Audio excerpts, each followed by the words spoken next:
Ազգային ժողովի մեծարգո նախագահ, իսրտե շնորհավորում եմ ձեզ ընտրվելու կապակցությամբ, իսկապես շատ հատկանշական է պարոն Ռուբինյան, որ դուք երկար տարիներով լինելով ակտիվ քաղաքականության մեջ ունեք այնպիսի քաղաքական հետագիծ,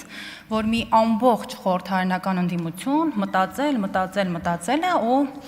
այստեղից դուք Թուրքիայում թուրք տեսել եք թե չեք տեսել հարցից այն կողմ, ոչինչ չի գտել, իսկապես շնորհավորում եմ ձեզ, իսկ այն պատգամավորները, ովքեր ձեզ այդ հարցը հղել էին, իսկապես ես հարց ունեմ, կներեք շատ եք, չեմ հիշում անուններով, ինչ շատ հետաքրքիր է իսկապես, ինչպես կարելի է գնալ մի երկիր, մի պետություն ու չտեսնել այնտեղի քաղաքացիներին։ Խնդրում եմ ինձ այդ մեխանիզմը մի հատ բացատրեք, օրինակ ինչպես ես գնամ Իտալիա ու չհանդիպեմ իտալացիներին, շատ հետաքրքիր է ինձ։ Եվ բացի այդ, հարգելի գործընկերներ, շուտով ձևավորվելու են բարեկամական խմբեր, միջխորհրդարանական վեհաժողովներ, այսինքն խորհրդարանական դիվանագիտությամբ մենք պետք է նաև զբաղվենք եւ տարբեր հարթակներում մենք պետք է ներկայացնենք Հայաստանի Հանրապետության շահը։ Այս պարագայում տարբեր հարթակներում տարբեր երկրի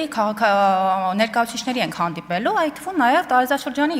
երկրների ներկայացուցիչներին։ Այս պարագայում, եթե դուք լինեք օրինակ պատվիրակության կազմում, ես ուզում եմ հասկանամ ինչ պետք է անեք, պետք է աչքերդ փակեք, որ չտեսնեք տվյալ երկրի քաղաքացիներին, ինչ գործողություն պետք է անեք, խնդրում եմ իմ հարցերին պատասխանեք պատեհ պահին։ Ես գործընկերներս անդրադարձան շատ ընդդիմադիր գործիչների ելույթներին, ես կցանկանամ Տիկին Յոլյան արձագանքեմ ձեր ելույթին։ Սոցիալական նպաստների հետ կապված, ասում եք հազարավոր մարդիկ դուրս են մնում սոցիալական նպաստների համակարգից, այո, որովհետև մենք բարեփոխել ենք, որովհետև սոցիալական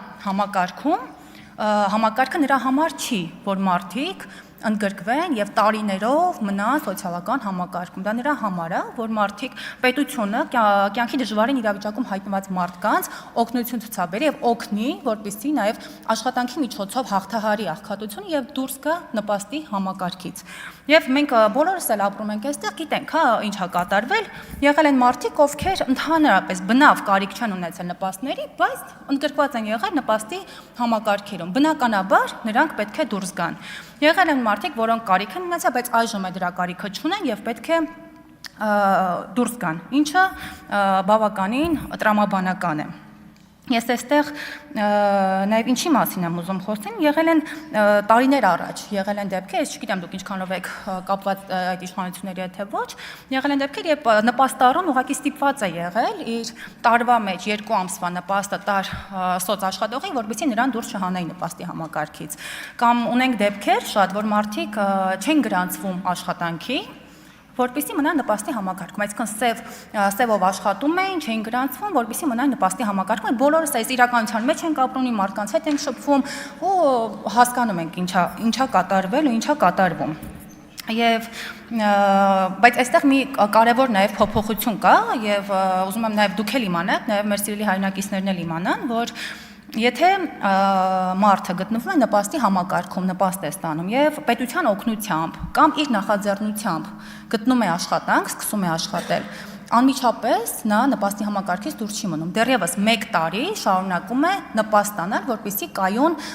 եկամտի աղբյուր ունենա եւ կարողանա ոտքի կանգնել։ Եվ բացի այդ մեր փոփոխություններով Տիկին Յոլյան էականորեն բարձրացել է նպաստները։ Այսինքն մեր բարեփոխումների շնորհիվ մենք այսօր ունենք ընտանիքներ, որոնք ստանում են 200,000-ից ավել նպաստ։ Եվ կարծում եմ, որ իրականում պետք է նպաստը լինի թիրախային եւ մենք քաջալերում ենք մեր կյանքի դժվար իրավիճակում հայտնված մարդկանց, որպեսզի նրանք աշխատեն եւ աշխատանքի միջոցով հաղթահարեն աղքատությունը։ Եվ բացի այդ, գրանցված աշխատել լինելը հիմա բավականին գրավիչ է, քանի որ գրանցված աշխատող լինելով մեր քաղաքացիները օգտվում են նաև առողջության համընդհանուր ապահովագրությունից, օգտվում են եկամտահարկի վերադարձից, օգտվում են սոցիալական կրեդիտներից եւ այսպես շարունակ։ Դուք խոսում եք աղքատությունից, ես ուղղակի չեմ կարող չնշել, որ Հայաստանը այս պահին գրանցել է աղքատության ռեկորդային ցածր ցուցանիշ։ Երբևիցե չի եղել աղքատության այսպիսի ցածր ցուցանիշ։ Բնականաբար կան խնդիրներ, բնականաբար կան աղքատներ երկրում, բայց մենք ամեն օր աշխատանք ենք տանում այդ հարցերը լուծելու համար եւ ելի եմ նշում աշխատանքի միջոցով աղքատությունը հաղթահարելու։ Այժմ մենք քննարկում ենք ազգային ժողովի փոխնախագահի Հայկ Կոնջարյանի թեկնածության հարցը եւ պարոն Կոնջարյանի հետ կապված նույնը պետք է ասեմ ինչ պարոն Ռուբինյանի, մեր մի ամբողջ խորհրդարանական ընդդիմություն պարոն Կոնջարյանի անձի նրա ծավալած գործունեության վերաբերյալ ոչինչ չգտավ, փոխարենը այստեղ քննարկվեց HiPost-ի 30 տարվա խնդիրները։ Ու մենք գիտենք, որ այդ 30 տարվա խնդիրները 1 օրում, 1 տարում, 2 տարում հնարավոր չի ուղղել, հնարավոր չի բերել ձեր եւ մեր ցանկացած մակարդակի, դրա համար եւս ժամանակ է պետք եւ դրա համար ուղղակի մեղադրել պարոն Կոնջարյանին տեղին չէ։ Պարոն Կոնջարյանը եղել է մեր խմբակցության ղեկավարը 5 տարի, որի անդամ եղել եմ նաեւ ես։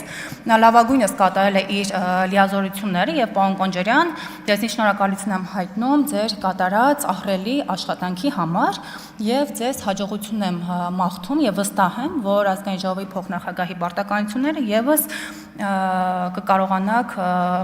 լավագույնս իրականացնել եւ ձեր գիտելիքները ծառայեցնել իշահ մեր պետության եւ ժողովրդի։ Շնորհակալություն, հաջողություն եմ մաղթում ձեզ։